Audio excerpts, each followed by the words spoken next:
அஸ்ஸலாமு அலைக்கும் வரஹ்மத்துல்லாஹி வபரகாத்துஹு. நஹ்மதுஹு வ நுஸல்லி அலா ரசூலிஹி சய்யிதினா முஹம்மது வ அலா ஆலிஹி வ அஸ்ஹாபிஹி அஜ்மாயின். அம்மா பஅத்.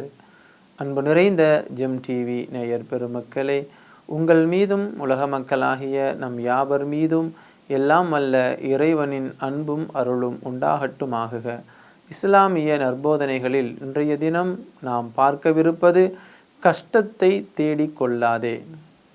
அருமையான பெருமக்களே, நாம் வாழ்கிற நம்முடைய நண்பர்கள், உறவுகள், சொந்த பந்தங்கள், சில நபர்களிடத்தில் இந்த காரியத்தை நீ செய்யாதீங்க, இந்த விஷயத்தில் நீங்கள் தலையிடாதீங்க, அது உங்களுக்கு கஷ்டங்களை கொண்டு வந்து சேர்த்துரும் என்று சில பெரியவங்க, அனுபவசாலிகள் ஆலோசனை சொல்லுவாங்க.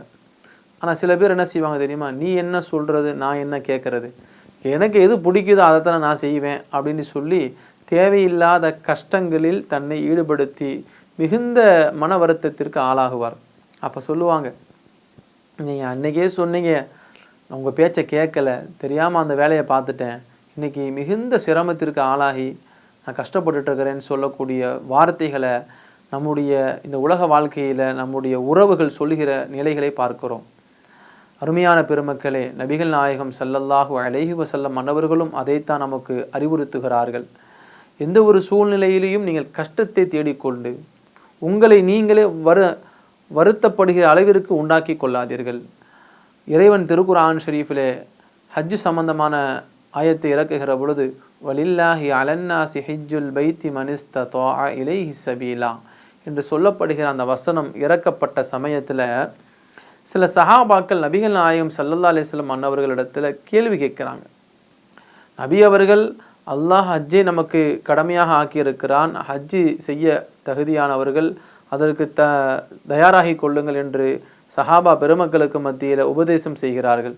அலி ரதியல்லாஹு அன்ஹு அவர்கள் குறிப்பிட்டு காட்டுகிறார்கள், நபிகள் நாயகம் ஸல்லல்லாஹு அலைஹி வஸல்லம் அன்னவர்கள் இந்த ஹஜ்ஜுடைய வசனம் இறங்கிய சமயத்தில் தன்னுடைய மக்களுக்கு ஹஜ்ஜு சம்பந்தமான விளக்க உரையை எடுத்து கூறுகிற பொழுது, நீங்கள் உம்மையும் எம்மையும் படைத்த இந்த அல்லாஹ் ஹஜ்ஜை கடமையாக்கி இருக்கிறான், அந்த ஹஜ்ஜை நிறைவு செய்வதற்காக வேண்டி நீங்கள் உங்களை தயார்படுத்தி கொள்ளுங்கள், மக்கள் அங்கே சென்று வருவதற்கு யார் யாரெல்லாம் தகுதியுடையவர்களாக இருக்கிறார்களோ அவர்களெல்லாம் அந்த இல்லத்தை ஹஜ்ஜு செய்யக்கூடிய விஷயத்திலே நீங்கள் தயாராக்கி கொள்ள வேண்டும், அது உங்கள் மீது கடமையாக ஆக்கப்பட்டு இருக்கிறது என்ற விஷயத்தை நபி அவர்கள் மக்களுக்கு மத்தியிலே சொல்லுகிற சமயத்தில் சில பேர் எழுந்து கேட்குறாங்க, யா ரசூலல்லாஹ், ஹஜ்ஜு வருடம் வருடம் நம் மீது கடமையாக்கப்பட்டு இருக்கிறதா அல்லது ஆயுள்ள ஒரு முறை ஹஜ்ஜு செஞ்சால் போதுமா என்ற கேள்வியை சஹாபா பெருமக்கள் நபிகள் நாயகம் ஸல்லல்லாஹு அலைஹி வஸல்லம் அவரிடத்தில் கேட்கிற பொழுது நபி அவர்கள் அமைதியாகவே இருக்கிறார்கள், எந்த பதிலும் சொல்லலை.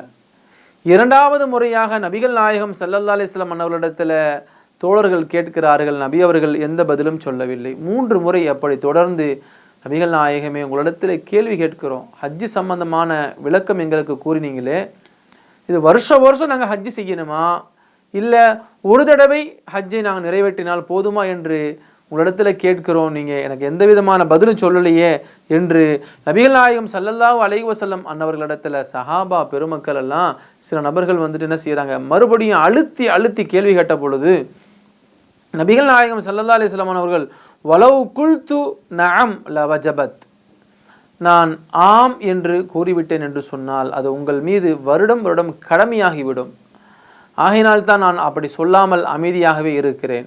ஆகையினால ஒரு கேள்வி நீங்கள் கேட்கிறீர்கள் என்று சொன்னால் அதற்கு தகுந்த பதில் நிச்சயம் உங்களுக்கு கிடைக்கும். ஆனால் ஒரே கேள்வியை மறுபடியும் நீங்கள் கேட்கிற பொழுது அது உங்களுக்கு சிரமத்தை தந்துவிடும் என்பதற்காக வேண்டித்தான் நான் 3 முறை கேட்டும் எந்த பதிலும் சொல்லாமல் அமைதியாகவே இருந்திருக்கிறேன். ஆகையினால நீங்கள் எப்பொழுதும் எந்த ஒரு சூழ்நிலையிலையும் ஒரு இடத்தில் ஒரு கேள்வி கேட்டால் அந்த கேள்வியை மறுபடியும் கேட்டு ஒரு பதில் உங்களுக்கு கிடைத்தாலும் கூட அந்த கிடைத்த பதிலுக்கு இன்னும் விளக்கம் கிடைக்குமா என்கிற சிந்தனையில் நீங்கள் மறுபடியும் கேள்வி கேட்பது என்பது உகந்ததாக இருக்காது. ஆகையினால்தான் நபிகள் நாயகம் ஸல்லல்லாஹு அலைஹி வஸல்லம் அன்னவர்கள் கூறியிருக்கிறார்கள், ஒரு சமயம் உங்கள் மீது ஹஜ்ஜு கடமையாக்கப்பட்டிருக்கிறது என்று கூறிய பின்பும் நீங்கள் மறுபடியும் கேள்வி கேட்பது உகந்ததாக இருக்காது என்கிற நபிகள் நாயகம் ஸல்லல்லாஹு அலைஹி வஸல்லம் அவர்கள் இந்த விஷயத்தை சஹாபா பெருமக்களுக்கு கூறிய பின்பு சஹாபா பெருமக்கள் புரிந்து கொண்டார்கள். யா ரசூலல்லாஹ், அப்புறம் பின்னாடி நபிகள் நாயகம் ஸல்லல்லாஹு அலைஹி வஸல்லம் இடத்துல நாங்கள் கேட்டதனுடைய நோக்கம் வருஷம் கடமையானா தொடர்ந்து அமல் செய்யலாம் அல்லவா என்கிற சிந்தனையில் தான் என்கிற விஷயத்தில் ஆர்வத்தில் தான் அவங்க கேட்டாங்க. அவங்க விதண்டாவாதமாக அந்த இடத்துல கேள்வி கேட்கலை. அதாவது அமல் செய்யக்கூடிய ஒரு விஷயத்தை இறைவன் கடமையாக்கி இருக்கிறானே, அதை தொடர்ந்து செய்யணுமா இல்லை ஆயுள் ஒரு முறையா அப்படிங்கிற விளக்கத்துக்காக வேண்டி தான் யார் ரசூலுல்லாஹ் அவங்க இடத்துல கேட்டோம் என்று நபிகள் நாயகம் ஸல்லல்லாஹு அலைஹி வஸல்லம் இடத்துல சொன்ன பொழுது இப்படி கேள்வி கேட்காதீங்க என்று நபி அவர்கள் சொல்லிவிட்டார்கள். ஆகையினால கேள்வி கேட்பது நல்லதுதான், இருந்தாலும் கூட அந்த கேள்வியினால் நாம் கஷ்டத்தை ஏற்படுத்தி கூடாது. ஆகையினால நம்மை நாம் சீர்படுத்திக் கொள்வோம். அல்லாஹ் அதற்கு உதவி செய்வானாக. அஸ்ஸலாமு அலைக்கும் வரஹ்மத்துல்லாஹி வபரகாத்துஹு. இன்ஷா அல்லாஹ் மீண்டும் நாளை சந்திப்போம்.